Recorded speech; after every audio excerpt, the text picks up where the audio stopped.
Sheriff Ray Kessler wanted the corner booth, and Marcus Doyle, a quiet widower with a 9-year-old waiting at home, told him it was taken. Kessler called it defiance, dragged him out by the collar in front of 30 strangers, and grinned like he'd just cracked a case. Nobody in Harlow Creek said a word.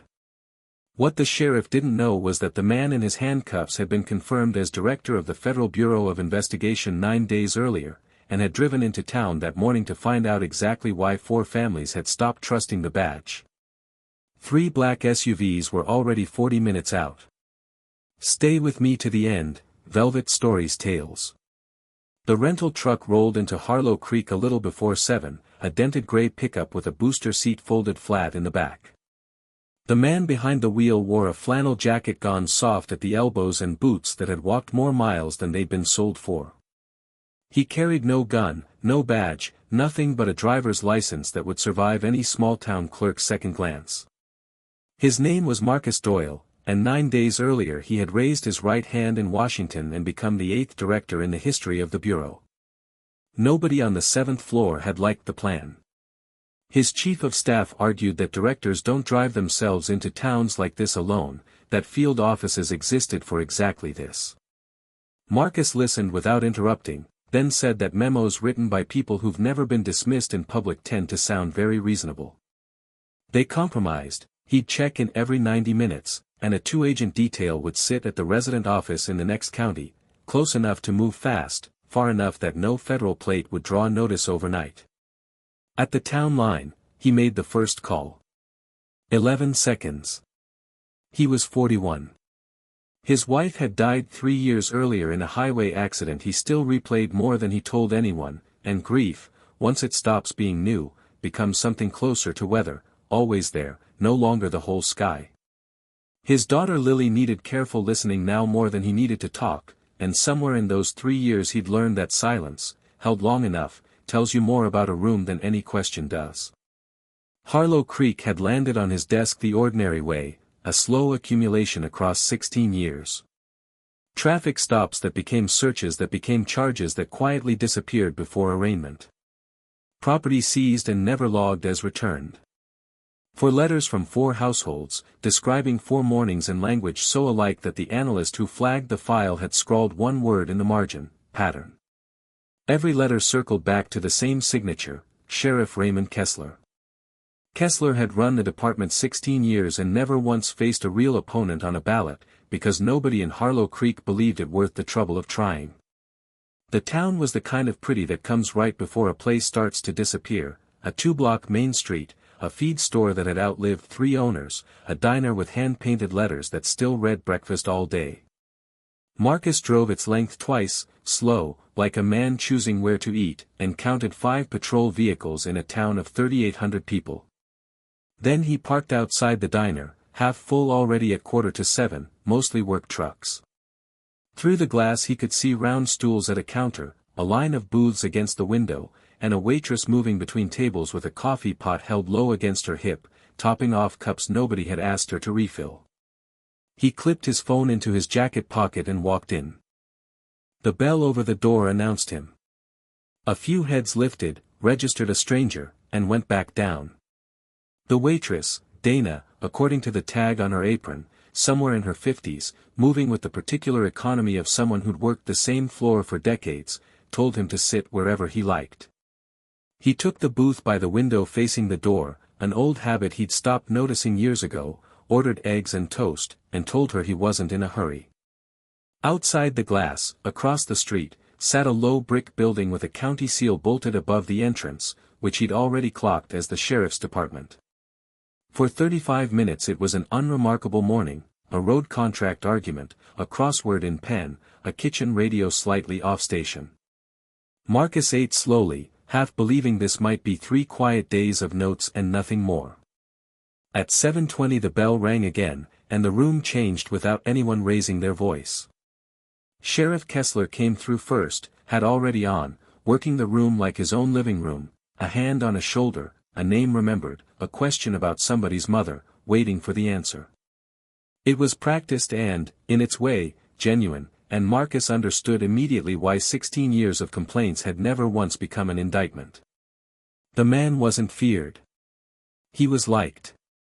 That was the harder problem. Behind him came two deputies. The older one, thick through the middle and entirely at ease, went straight to the counter and poured his own coffee, name Tate Boone.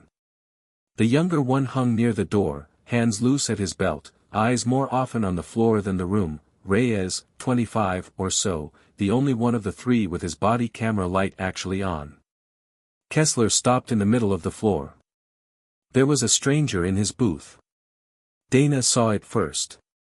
Her hand tightened on the coffee pot. She took half a step toward Marcus's table, then didn't take the second one, turning instead toward the kitchen pass-through with her back to the room, which told Marcus more about this town in 2 seconds than the entire complaint file had told him in 2 weeks. Kessler crossed to the booth without hurrying, stood close enough that his belt buckle sat at Marcus's eye level. "Morning," he said. "You're new." Marcus agreed pleasantly that he was. Kessler nodded slowly, as though this confirmed something he'd already suspected, and said this particular booth had been his for longer than most people in the room had been alive. Anyone present could tell him so, and he'd appreciate it if the gentleman found himself a seat at the counter. The room went fully quiet. A fork touched a plate somewhere and sounded enormous. Marcus didn't move. He said, evenly, that he'd been seated by the waitress, his food had already come, and he intended to finish it where he was sitting. No heat in it. A man stating a fact about the weather. Kessler's face didn't change, but his weight shifted onto his heels. He said he wasn't sure the gentleman understood how things worked around here. Marcus said he understood how things worked in a diner. The table wasn't reserved, no sign said otherwise, and if the sheriff wanted the booth tomorrow he was welcome to arrive earlier than a stranger passing through. Boone laughed once behind the counter, then stopped when nobody joined him. Kessler went still. 16 years, and in this room, nobody had ever told him no out loud. It had simply never come up. Marcus watched him do the arithmetic of what it would cost to be refused in front of a full house, and watched him decide the number was unacceptable. "Stand up," Kessler said. "On what grounds?" Marcus asked. Not the refusal, the question, was what finally tipped it. Kessler turned to the room before answering, which was the tell. A man enforcing the law doesn't need an audience's approval first. He announced, loud enough for the parking lot, that the gentleman had refused twice, that nobody knew what a man like this was doing watching the department's front door, and said the word obstruction, twice, and by the second time he'd already made it true in his own head. Marcus set his fork down and put both hands flat on the table where the room could see them. He didn't stand yet, but he didn't resist either. He said, clearly enough that every person there would remember it almost word for word, that he wasn't refusing to identify himself, that his wallet sat in his right jacket pocket, and that he carried no weapon. Kessler told him to stand and turn around. Marcus stood. He turned.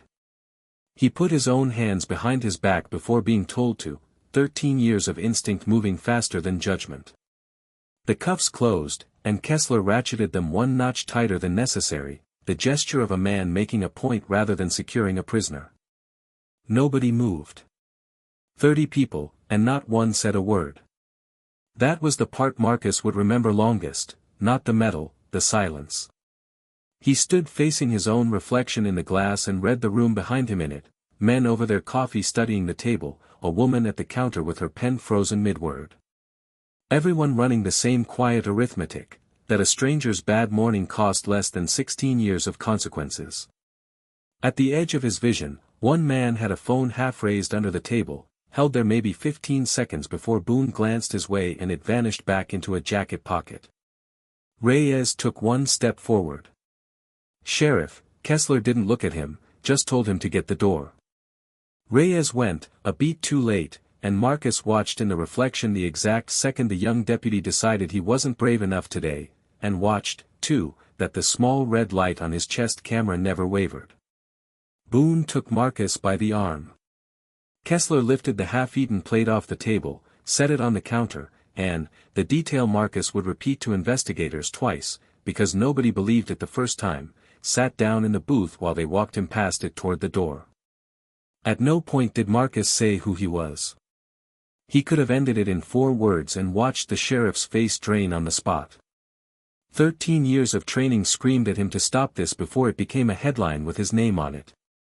But he hadn't driven 300 miles for a headline.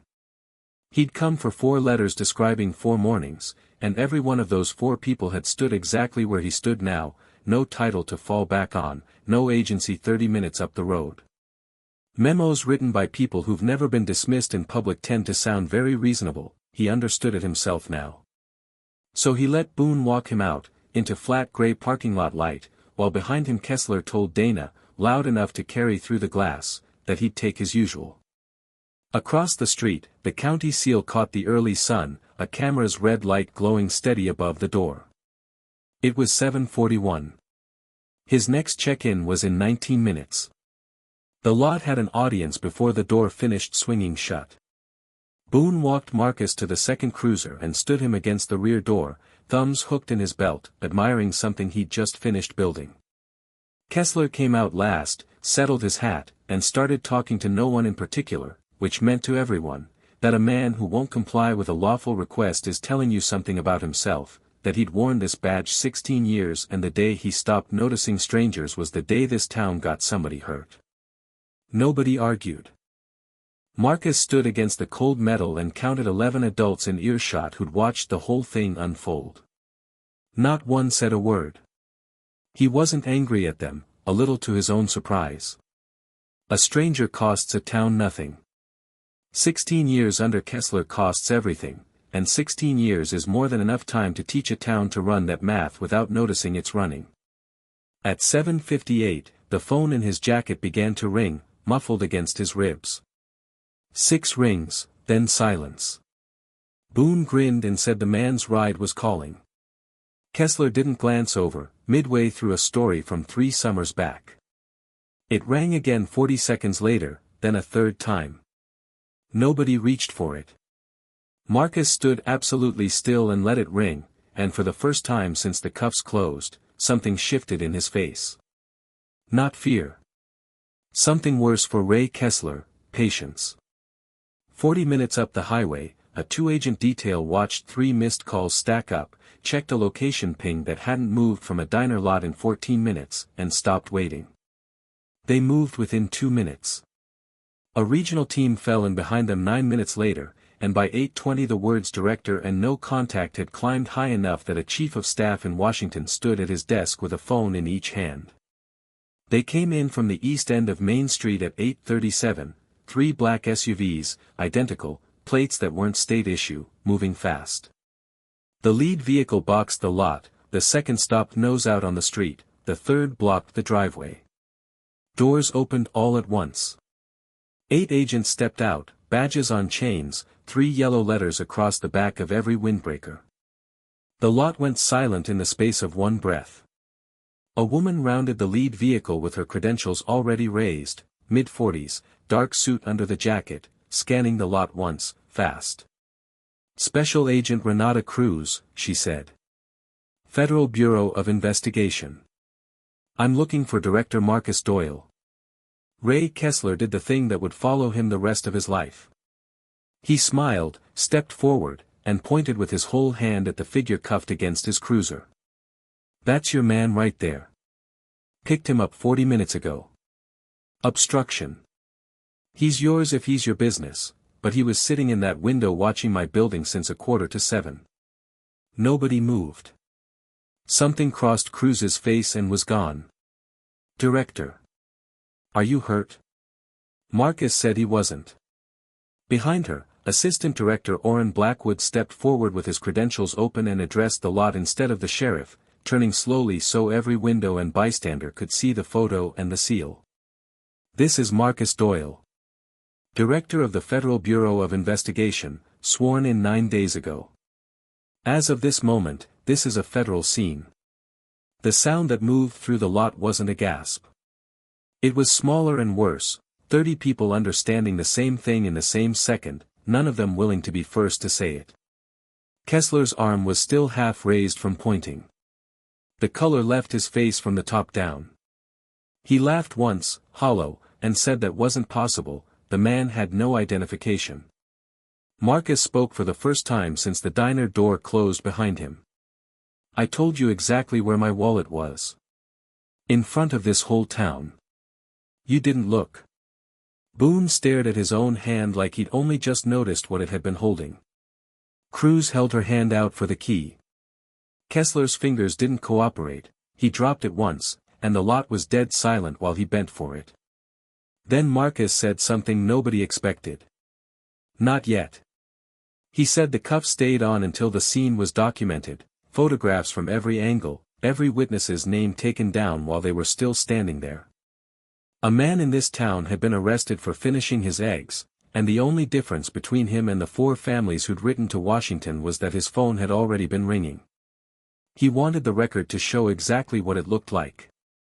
So it stayed on for another 11 minutes.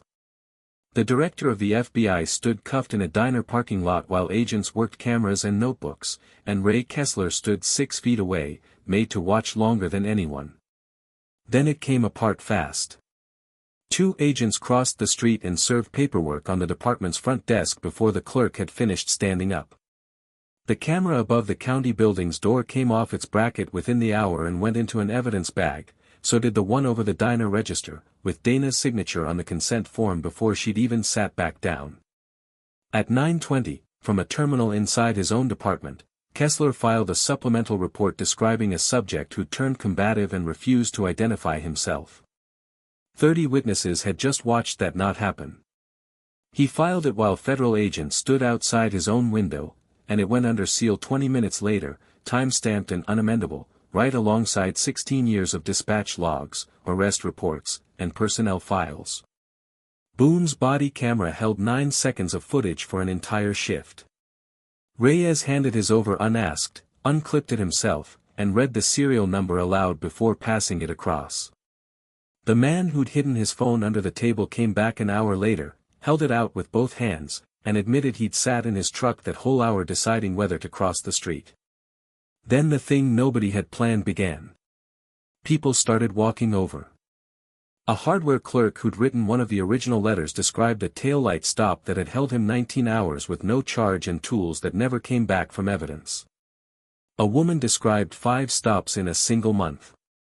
By noon there were 7 of them in the lot. By 2, statements were being taken inside the town hall because the line was visible from Main Street. 16 years of quiet arithmetic, and the whole town doing the sum out loud at once. The paperwork told the rest without needing testimony.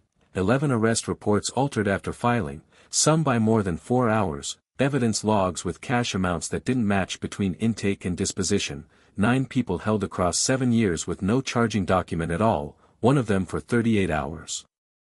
The prosecutor's office had quietly declined 6 excessive force complaints over the same stretch without opening a single file. Kessler made his calls from the sidewalk, hat in one hand, phone in the other. The mayor said he'd need to be advised by counsel and hung up. The prosecutor told him she was recusing herself and not to call again. By afternoon there were news vans at the edge of town, and the bureau released 4 sentences and nothing else. Marcus declined comment and kept declining for the better part of 2 weeks. At 3:30 that afternoon, in front of the department he'd run for 16 years, the county board chair served Kessler with an emergency suspension order out of the state attorney general's office. Kessler surrendered his weapon and his commission card.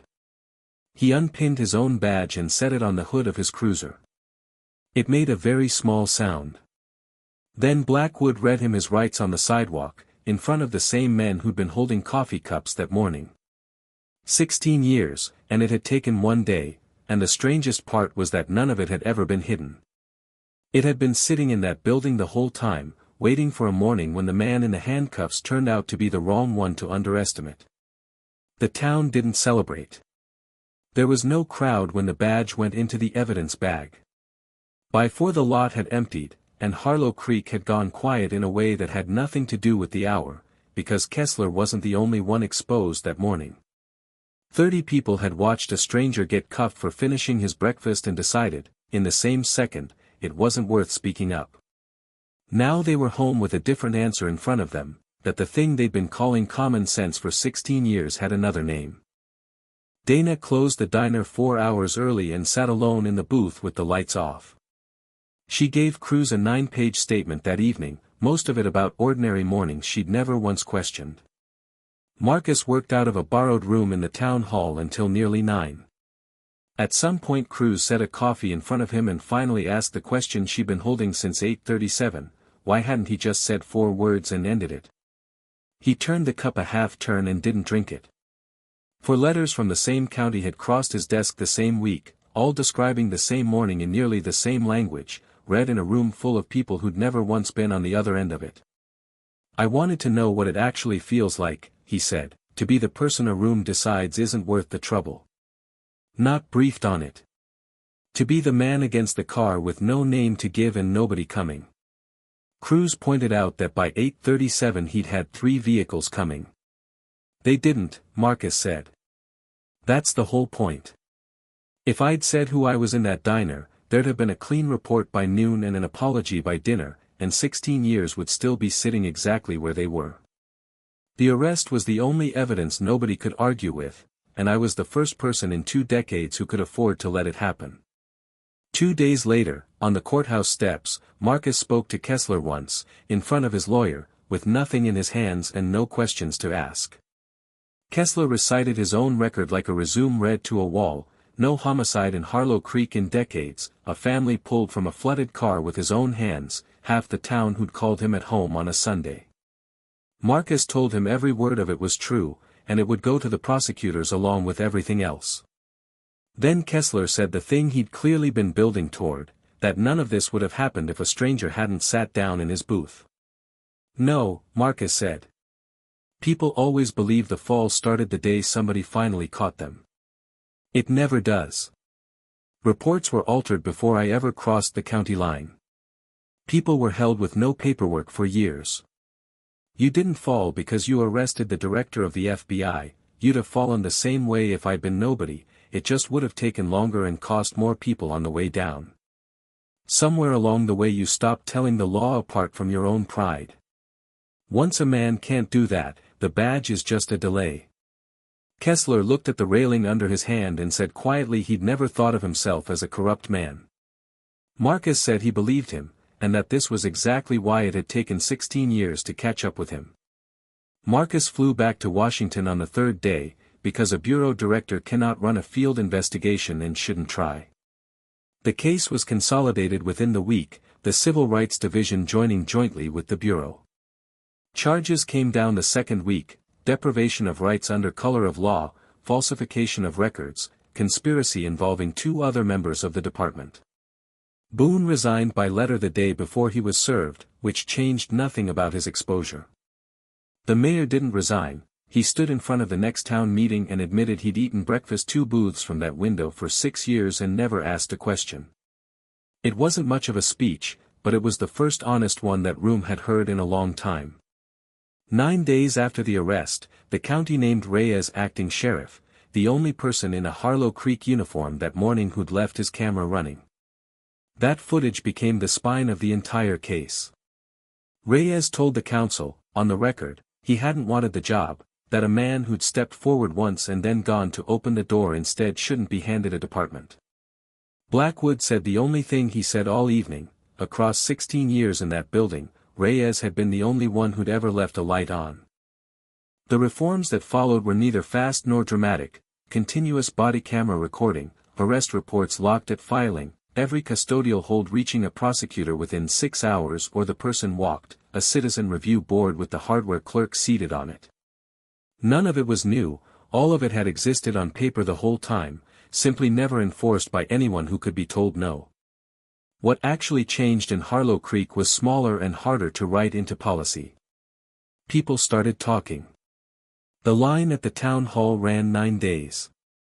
Dozens of statements went on the record, most concerning incidents years old, which meant half the town had quietly been carrying the same story, each person believing they were the only one holding it. Marcus came back to Harlow Creek on a Thursday, 17 days later, same hour, same dented truck, same jacket. No suit. The news vans were gone. The lot was 2/3 full. The bell rang. The room stopped, differently this time. On the first morning, a stranger had walked in and nobody looked at him twice. This time every head came up at once, and for a moment nothing happened. Then the man who'd once hidden a phone under a table set his coffee down and stood. The woman with the crossword stood next. Then the rest, in ones and twos, until nobody in the diner was sitting. Nobody said his title. They stood the way people stand when there's nothing left to say, and standing turns out to be the thing that says it anyway. He nodded once and took the booth by the window. Dana brought the coffee before he asked, hand not quite steady. Eggs over medium, wheat toast, she said. Still good? He told her it was. She lingered and told him she'd stood 4 feet away holding that same pot, and thought about it every morning now. He told her she'd done more that day than almost anyone else in the building. He ate the whole breakfast this time. Across the street, an acting sheriff who hadn't wanted the job worked a desk under a newly mounted camera. At 10 to 8, Reyes stepped out the front door, saw the truck, and looked across. Marcus lifted 2 fingers off the table. Reyes nodded and got in his cruiser. Marcus paid at the register, left cash under the plate, and made no speech, because nobody asked for one. Cruz was waiting by the lead vehicle, door already open, and asked where he wanted to go next. He gave her the name of a county in another state, for letters in a file, a department nobody had bothered to audit. The truck pulled out the east end of Main Street a little after 8, and Harlow Creek went back to work, and the booth by the window sat empty until someone who'd walked in at 6:45 decided to sit in it. Power doesn't make a man great. What reveals him is how he treats the people who look like they have none, the stranger with no title, the man against the car with nobody coming for him. Ray Kessler didn't fall because he put handcuffs on the wrong person. He fell because for 16 years he'd set his own pride down where the law was supposed to sit, and an entire town had quietly agreed to call that safety. When pride replaces the law and silence covers the difference, justice doesn't collapse all at once, it erodes quietly, one booth and one parking lot at a time, one small refusal to speak up after another. And it takes almost nothing to turn it back, one deputy who wouldn't switch off a camera, one man who finally handed over his phone, one waitress who signed a form standing up, one man who stayed in his seat and finished his breakfast.